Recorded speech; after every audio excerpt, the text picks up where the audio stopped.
ఆయన సో ఎలా ఉంది పుష్ప 2? పుష్ప 2 టాక్ అదురుస్తున్నాయి. సో చాలా మంది పవన్ కళ్యాణ్ ఫ్యాన్స్ పుష్ప 2ని ఆడనీయము అని చాలా మంది ట్రోల్ చేస్తున్నారు. సో దీనిపైన మీరేమంటారు? వాళ్ళ కుటుంబ పరంగా 1,00,000 వ్యక్తిగతంగా ఉండొచ్చు కానీ సినిమా పరంగా వచ్చేసరికి మాత్రం పుష్ప 2 వేరు, రాజకీయాలు వేరు. రాజకీయాలు వేరండి. అయితే పుష్ప 2 మాత్రం చాలా వరకు అయితే టాక్ అదుర్స్ అంటున్నారు. సాంగ్స్ పరంగా కానీ ఆయన గెటప్ పరంగా కానీ పుష్ప 2 మాత్రం బ్లాక్ బస్టర్ అని అంటున్నారు. ఆల్రెడీ కేరళలో కానివ్వండి, చెన్నైలో కానివ్వండి, ఇవాళ ముంబైలో కానివ్వండి, సో మన తెలుగు రాష్ట్రాలు కాకుండా పక్క రాష్ట్రాల్లో కూడా పుష్ప ఫీవర్ అనేది పాకిపోయింది. అవును. సో దాన్ని ఏ విధంగా చూడొచ్చు? పుష్ప అనేది ఇక్కడే కాదు, ఇంటర్నేషనల్ లెవెల్ లో కూడా మంచి బ్లాక్ బస్టర్ హిట్ అవుతుందని మేము ఆశిస్తున్నాము. పుష్ప 2కి ఎదురు లేదని కూడా మేము అనుకుంటున్నాం అండి. పుష్ప 2 ఎక్కడున్నా ఆల్వేస్ గ్రేట్ అంటున్నాం.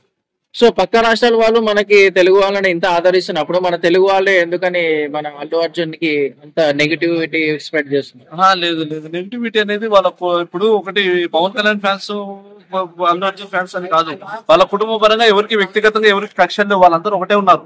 ఇక్కడ ఫ్యాన్స్ తన్నుకొని అల్లాడుతున్నారు తప్ప నాకు పవన్ కళ్యాణ్ సినిమా వచ్చినప్పుడు అల్లు అర్జున్ సినిమా నేను చూడను, అల్లు అర్జున్ సినిమా వచ్చినప్పుడు నేను పవన్ కళ్యాణ్ కోసం నేను వెళ్ళను, నేను పవన్ కళ్యాణ్ ఫ్యాన్ అంటున్నారు. కానీ వాళ్ళ కుటుంబ పరంగా వాళ్ళ అల్లుడు అంటే ఆయనకు అభిమానమే, మామంటే ఆయనకు అభిమానం అండి. మనం అల్లాడుతూ మనం జనాలు మనం అభిమానులు మనం అంచనాలు వేసుకోవడం తప్పితే వాళ్ళ వ్యక్తిగతంగా ఎవరికి విభేదాలు లేవండి వాళ్ళ.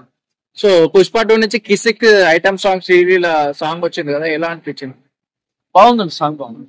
సో పుష్ప 1 ఊ అంటావా మామ, ఆ సాంగ్ కంటే పుష్ప 2లో ఈ సాంగ్ కొంచెం తగ్గింది అని అంటున్నారు. లేదండి అట్లేం లేదు. సినిమా హాల్లో మనం యూట్యూబ్ లో చూసేది వేరు, మనం సౌండ్ బాక్స్ లో చూసేది వేరు కాబట్టి దానికి దీనికి వేరియేషన్స్ చాలా ఉంటాయి. సో ఈసారి ఫైర్ కాదు వైల్డ్ ఫైర్ అంటున్నారు. ఉండొచ్చు. నేషనల్ కాదు ఇంటర్నేషనల్ అంటున్నారు. నేషనల్ ఇంటర్నేషనల్ అంటే ఒపీనియన్స్ ఎవరి ఒపీనియన్ వాళ్ళకు ఉంటాయి.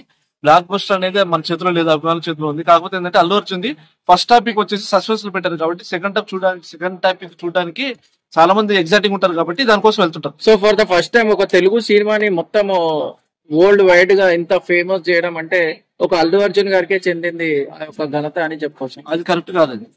అల్లు అర్జున్ ఈ మధ్య వచ్చాడు, ఇంతకుముందు చిరంజీవి ఎన్నో రికార్డులు సృష్టించాడు, ఎన్నో మెగా బ్లాస్టర్లు ఇచ్చారు.